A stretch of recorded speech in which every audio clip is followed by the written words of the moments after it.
que tudo que fica hypado em São Paulo é ruim? Moro em São Paulo há 7 anos, quase 8, e assim, eu ainda não me acostumei que tudo que fica hypado é ruim. Se você perguntar para outras pessoas que moram em São Paulo, elas vão te dizer a mesma coisa. Tudo não, tá? Tipo assim, 99%. Tem uma coisa ou outra que você vira e fala, não, tá bom, realmente vale a pena. E às vezes o negócio é mais caro do que deveria ser, então acaba não valendo tanto a pena. Tem sim ali algumas coisas que salvam, eu posso até dar mais dicas de São Paulo, se vocês quiserem aqui. E, gente, eu não entendo o hype das coisas em São Paulo. Em São Paulo, a gente lida muito mais com a publicidade das coisas do que com as coisas. Oi, tudo bom? Eu sou Vinícius Siqueira do Colunas Tortas, sou mestre e doutorando em Educação e Saúde pela Unifesp. Aqui eu falo de análise do discurso e teoria social e eu gostaria de usar um pouco de Guy Debord para poder falar sobre esse assunto. No livro A Sociedade do Espetáculo, Debord vai dizer, isso antes da internet, antes das redes sociais, como estava nascendo um tipo de ideologia no mundo que ela cobria todos os espaços da vida cotidiana. E aí é muito interessante isso, porque o que ele está dizendo é que em todas as esferas da vida nós estamos lidando com imagens das coisas e não exatamente com as coisas diretamente. E aqui para o Guy Debord não é uma questão linguística, é uma questão de ideologia, ou seja, em vez da gente lidar diretamente com um prato que um restaurante serve, a gente vê a publicidade feita por um influencer, uma publicidade que muitas vezes ela é feita para parecer que é algo genial, sensacional, a gente vê essa publicidade. E a gente vai para o restaurante, não necessariamente esperando um prato que seja gostoso, que supere expectativas, mas esperando todo um ambiente instagramável.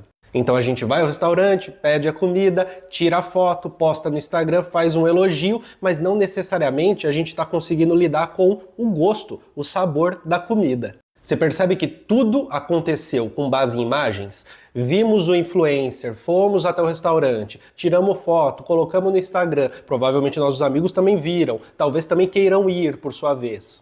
Debord vai chamar de espetáculo justamente esse complexo de imagens que faz com que a todo momento a gente esteja sempre em contato muito mais com a imagem da coisa do que com a coisa. E São Paulo é uma cidade perfeita para livre circulação do espetáculo. Porque é uma cidade que concentra não só dinheiro, mas também concentra aquilo que o dinheiro traz com ele, que é publicidade. Eu não estou falando só de influencers, mas eu estou falando do fato de que existe uma concentração gigante de agências de publicidade em São Paulo, existe uma concentração, uma efervescência gigante do ponto de vista da produção simbólica em São Paulo. As propagandas que muitas vezes são veiculadas em rede nacional na TV ou na internet para pessoas do Brasil inteiro são produzidas muitas vezes em São Paulo, nas agências de São Paulo. Num contexto como esse, num contexto de espetacularização como esse, é meio que natural que na cidade de São Paulo você tenha também uma briga muito maior por ser a melhor imagem do que por ser o melhor produto. Deixa eu aproveitar e mandar um recadinho rápido. Participe da comunidade do Colunas Tortas, tem acesso ao nosso grupo exclusivo do WhatsApp, em que a gente troca uma ideia sobre crítica social, teoria social, algo mais próximo, a gente se diverte junto e tem acesso a vídeos exclusivos e a todas as lives que acontecem aqui no Colunas Tortas. Assim você contribui para o canal continuar vivo, contribui para que eu continue fazendo esse trabalho e ganha acesso a elementos exclusivos só para membros. Agora bora continuar com o vídeo.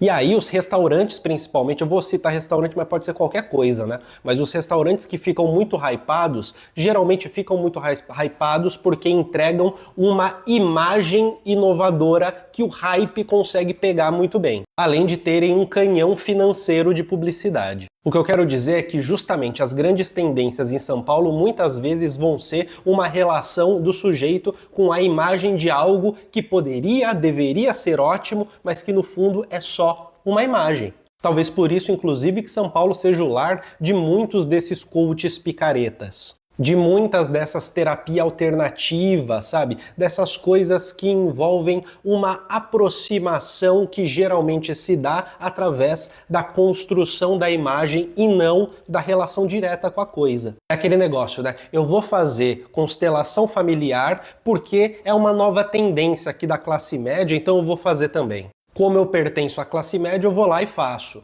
Não sei exatamente o que vai acontecer, não sei se me interessa exatamente o que vai acontecer, mas me interessa muito a maneira como essa imagem me foi veiculada e como que eu próprio vou veiculá-la. No fim do dia, nós ficamos alienados da experiência.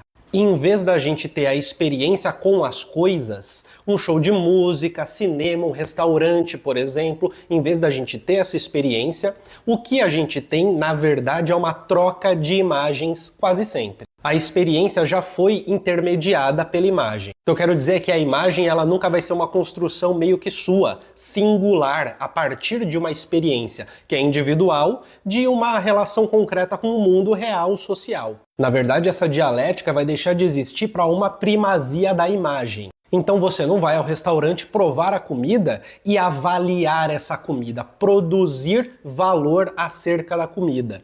Você vai no restaurante já intermediado pela imagem instagramável e adequada que supostamente este restaurante tem. Fica hypado porque movimenta uma roda de espetacularização que é muito comum hoje, onde se exibir indo a um restaurante caro é algo que fala sobre o seu status muito mais do que sobre o seu gosto. E a alienação da experiência, por exemplo, pensando no restaurante, é nunca desenvolver um gosto culinário. A comida boa fica dependente daquilo que está na tendência, porque o grande ponto não é desenvolver um gosto. O grande ponto é justamente se relacionar com as imagens publicitárias acerca deste restaurante, por exemplo, que pode gerar um status, que pode gerar uma relação legal aqui com os meus amigos, que pode gerar uma atenção diferente nessa economia de atenção que são as redes sociais. Tudo bem?